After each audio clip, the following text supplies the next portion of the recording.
Hey guys, in for a special treat. This video is going to be about the footwork and timing of the volley, all the little crucial steps to it. And it's actually a live, well, it's not live, but it's actual video of me coaching this morning.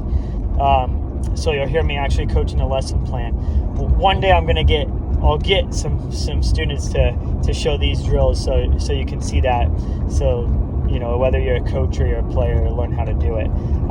But I'm just talking about the progressions that I go through. So you'll learn the 3 progressions in the drills, and you'll know how to implement this footwork and make a volley better. Now, if you are struggling, or maybe you're taking lessons on the volley and they're just going straight to the volley, that's half your issue. Now, it depends on the class too, whether you're a recreation player or you're actually training to play college or higher level USTA tennis, because the problem is a lot of people want to have fun. They want to have fun quick.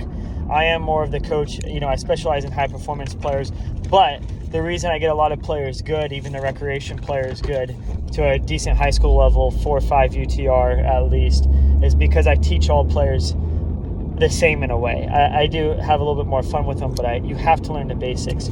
So this is the basics. I start with the ball toss progression, and I go into the racket progression, and you'll see all that here. So if you're interested in how to do this, go ahead and watch the rest of the video. Until next time, guys. We're going to go through 3 progressions, and the first one, we'll see if we know. Let's do the split step into step 1 to the forehand side. So I'm going to run up, I'm going to split step, and I'm going to step to the front. I'm going to toss it back to the coach. Give me a backhand now. Split step, step to the other side. I always step with the opposite foot, and you notice when I do this, I'll go forehand again. I'm stepping at the same time I make contact. Now, is there a big pause in between? No. Now, my guess is, we'll go back in again. My guess is it'll be like this, and then that when you guys go. There'll be a little bit of a pause, and we're gonna say 1, 2, 3. So 1, where you split step. 2 is where you turn to whether we go your forehand side or backhand side, and then 3 will be stepping with your opposite leg. That's going to be your first progression. Second progression, you're going to know where it's going. Okay? So we're actually going to work on the volley part. So we'll have you guys in continental grip. Everyone knows what that is. I'll teach you on that video later. So we're going to go be continental grip, ready position. Step 1, ready, Kale? Focus. Step 1. Step 2, I'm going to turn, and now you can feed it. Step 3, I'm going to step in and volley. I'm going to do it again. 1, 2, 3. Backhand volley. Same thing. 1, I turn, and when I turn, what do I turn with, by the way? Your wrist. My wrist? Your hips. My hips, good. 1, 2, I turn with my hips, and now 3, I step in. And to turn with my hips, let's do it again.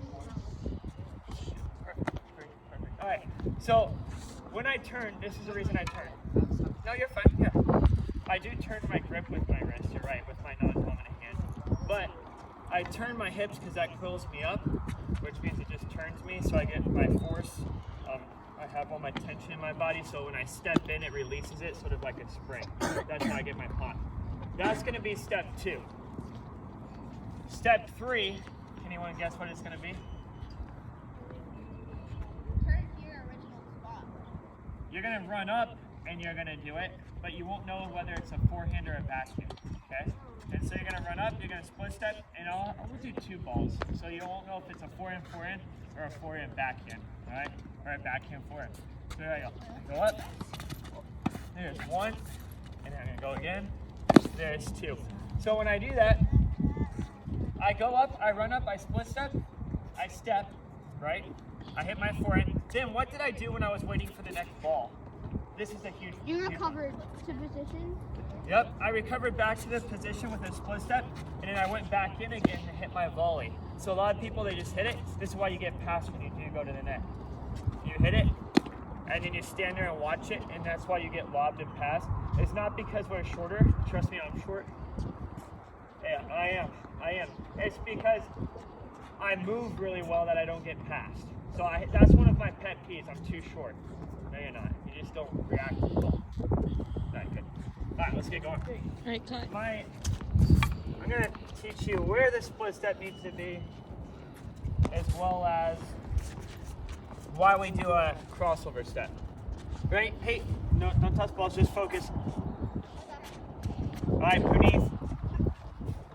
Good, good. All right, so here we go. First thing when I split step, how close do I want to get to the net? Because a lot of people are missing catches, and when you step, your step's not really helping you. A racket length with the ball's a little bit faster because we do have the wind blowing this way right now.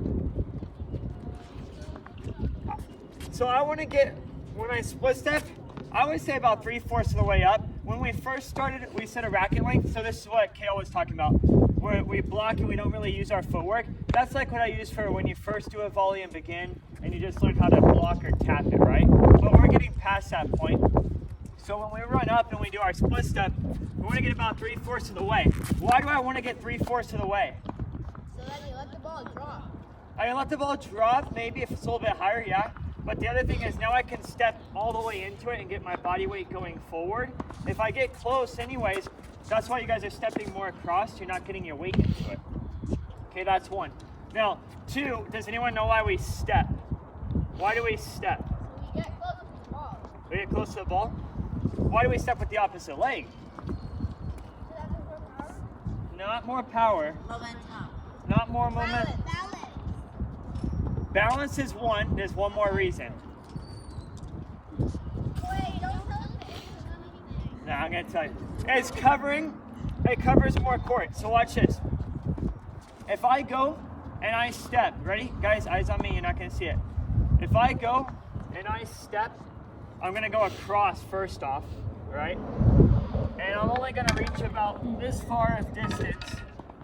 Now if I step forward and with the opposite leg, on here, I cover right in the middle of the racket, that much more distance on both sides.